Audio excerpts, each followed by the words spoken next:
This is the start of the head stripping down sequence.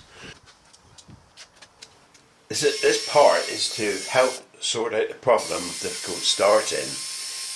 Because of the high compression ratio of 10.5 to 1, I decided to fit decompressors. So at this point I'm removing the head. So I've already removed the rear head and now I'm removing the front head.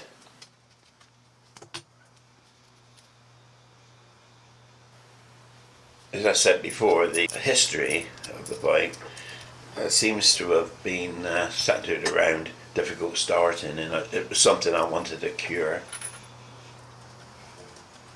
I did this way back in 2015.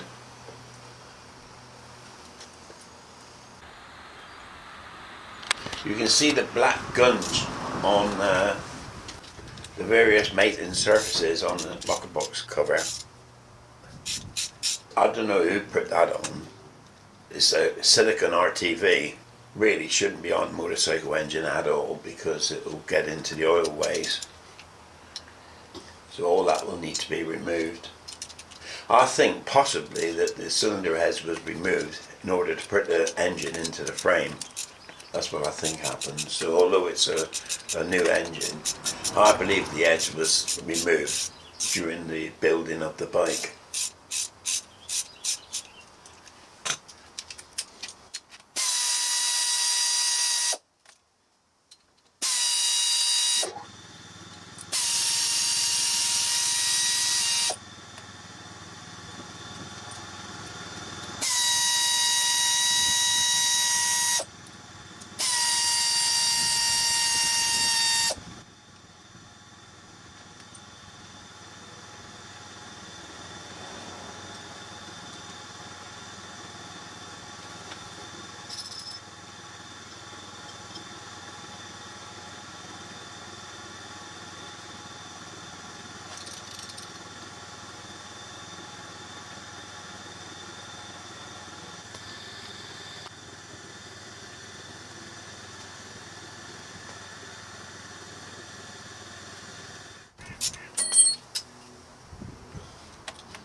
Okay, and this is where the fitting of the decompressors start.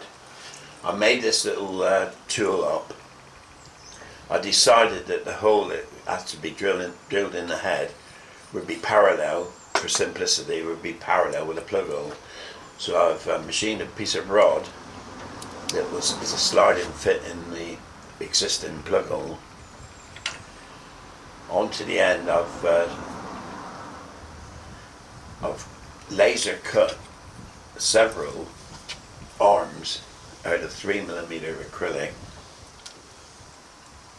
Each one is a 1mm longer than the other. I think I did them from about 15mm up to about 23mm in length. Here I'm fitting, I can't remember, I think that's the 22mm one arm.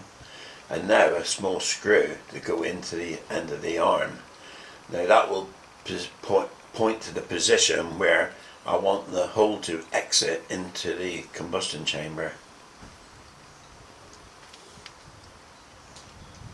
Clearly I don't want this hole too close to the ceiling head seal, because it will leak, it will cause trouble. I also want to make sure that this hole will actually be offset to one side slightly, so that the decompressor will be offset from the plug lead. The second consideration was coming through now with the same arm from the other side.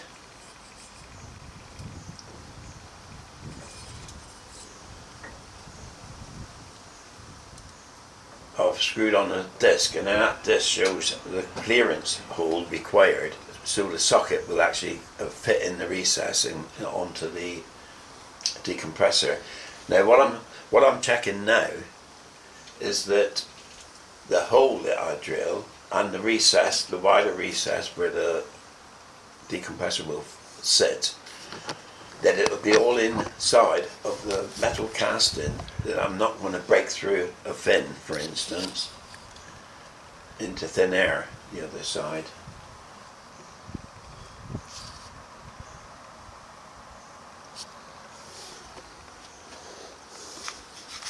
Now here I've already drilled and tapped a couple of practice holes to make sure the sequence of drilling and milling, make sure it works.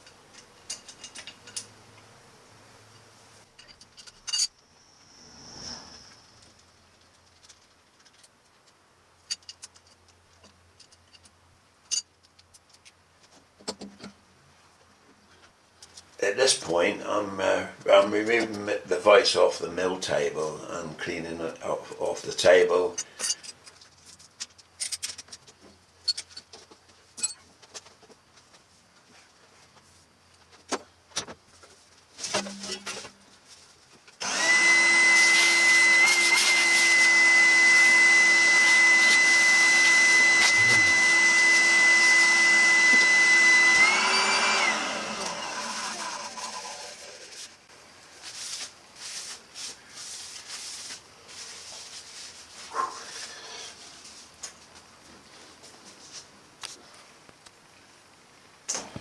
Here I'm fitting a 8-inch tilting rotary table. It's one big lump, and it's probably slightly too big for this mill, but it doesn't really matter. The weight of it is probably not going to go anywhere, is it? It'll take the head quite easily, even when it's tilted.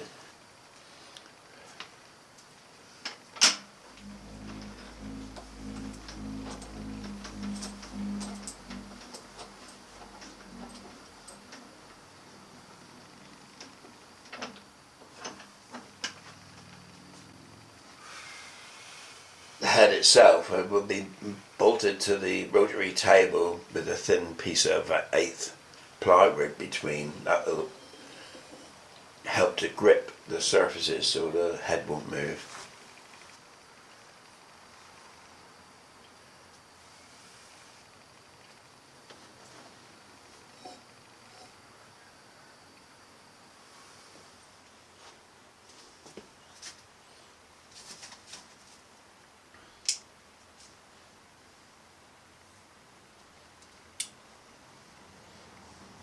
I lined up the head on the rotary table by using a laser beam.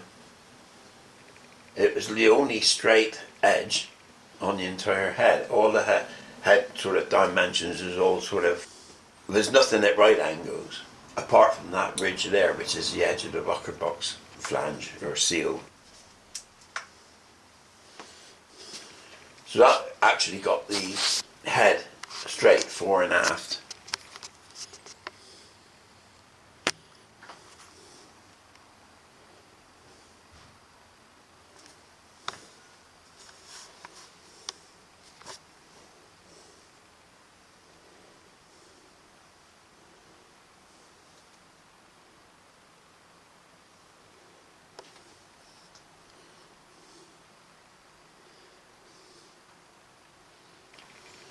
Having done that, now I've got to increase the tilt.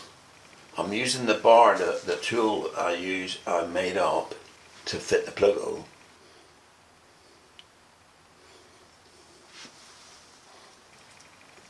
And you can see it's at the left there, it's at exactly 30 degrees.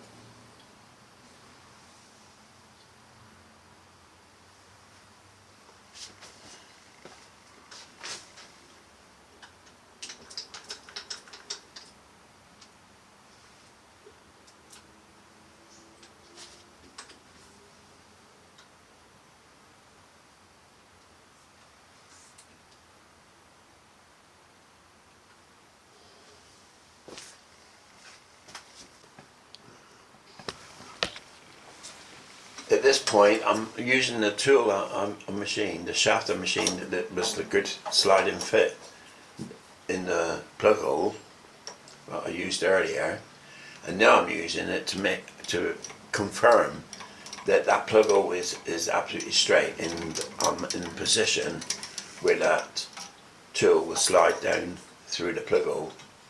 That will confirm that all my calculations was right.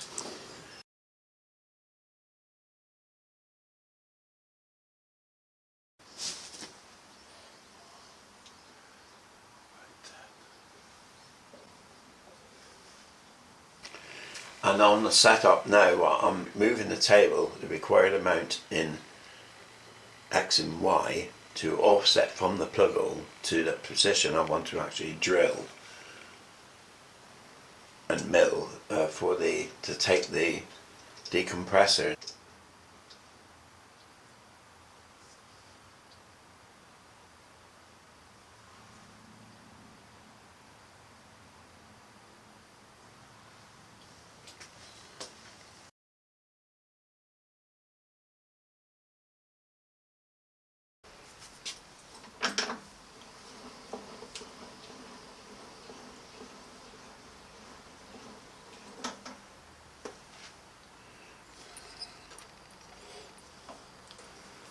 It's a 10mm is an L shape basically, so from the plug hole it's, I think it was 22.5, but down from the plug hole, and 10mm across from the plug hole. Rather than doing a vector, I did X and Y.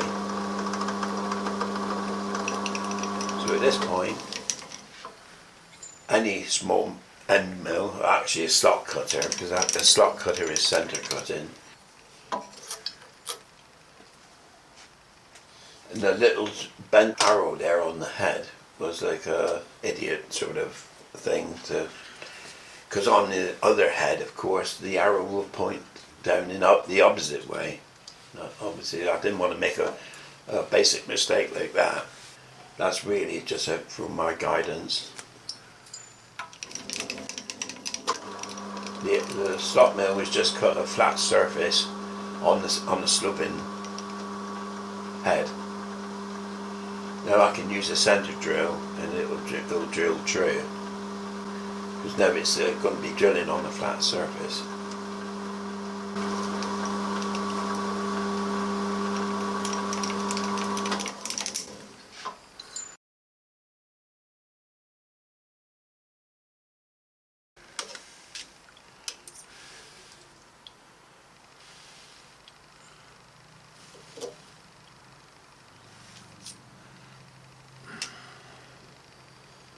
3-1. At this point, I drilled through now with the 1/8 inch drill. I didn't use an 1/8. I think I used a 3.2 mil or whatever it was, but the nearest metric equivalent to an 1/8.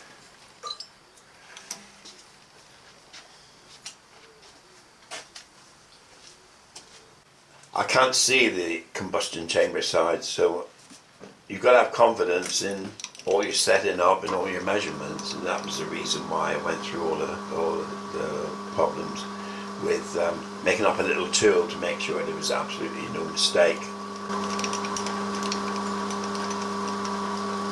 That I wasn't going to drill it in the wrong place or at the wrong angle. As you can see, it's slightly offset from the plug hole. That's so that the lead can come out one side, and the lead won't actually cover the decompressor, because obviously you need to press the decompressor every time you start.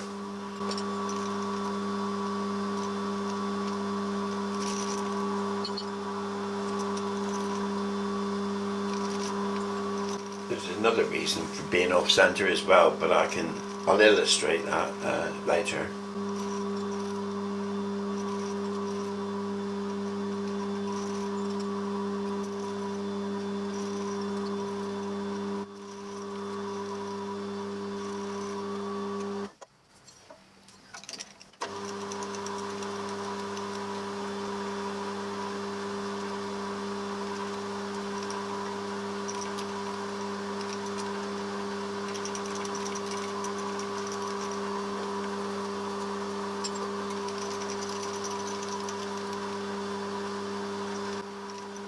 So far so good. End of part 1.